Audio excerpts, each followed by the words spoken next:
1 class துவரப்பருப்பு எடுத்து நல்லா ஊற வச்சுட்டு குக்கரில் சேர்த்துக்கலாம். அது கூடவே 2 தக்காளி, ஒரு பெரிய வெங்காயம், பூண்டு, பச்சை மிளகாய், நீங்கள் சின்ன வெங்காயம் கூட சேர்த்துக்கலாம். கூடவே 1/4 டீஸ்பூன் ஜீரகம், 1/2 டீஸ்பூன் தனியா பவுடர், 2 டீஸ்பூன் சாம்பார் பவுடர். நம்ம சாம்பார் மீதி இருந்தால் கெட்டு போகாமல் இருக்கிறதுக்காக கொஞ்சமாக புளி சேர்த்துக்கலாம். புளியும் சேர்த்து இது கூடவே 1/4 டீஸ்பூன் பெருங்காயத்தூள், தேவையான அளவு உப்பு, தேவையான அளவு கொஞ்சமாக ஆயில் சேர்த்துக்கோங்க, 1/2 டீஸ்பூன். தேவையான அளவு தண்ணியும் சேர்த்து 1/2 டீஸ்பூன் மஞ்சள் தூள் சேர்த்து நல்லா கலந்து விட்டு குக்கரை மூடி 3 விசில் வச்சு எடுத்துடலாம்.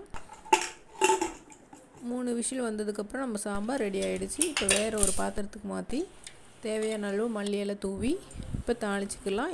எண்ணெய் சேர்த்துட்டு கடுகு, ஜீரகம், 2 காஞ்ச மிளகாய் சேர்த்து கூடவே கருவேப்பிலை இலை, கொஞ்சமாக பெருங்காயத்தூள், கலருக்காக கொஞ்சமாக மிளகாய் தூளும் சேர்த்து நம்ம தாளிச்சோன்னா நம்மளோட சாம்பார் ரெடி ஆயிரும். இது ரைஸு, இட்லி, தோசை எல்லாத்துக்குமே சூப்பராக இருக்கும். உங்களுக்கும் பிடிச்சிருந்தால் லைக் பண்ணுங்கள், கமெண்ட் பண்ணுங்கள், என்னோட சேனலை சப்ஸ்கிரைப் பண்ணுங்கள். தேங்க்யூ.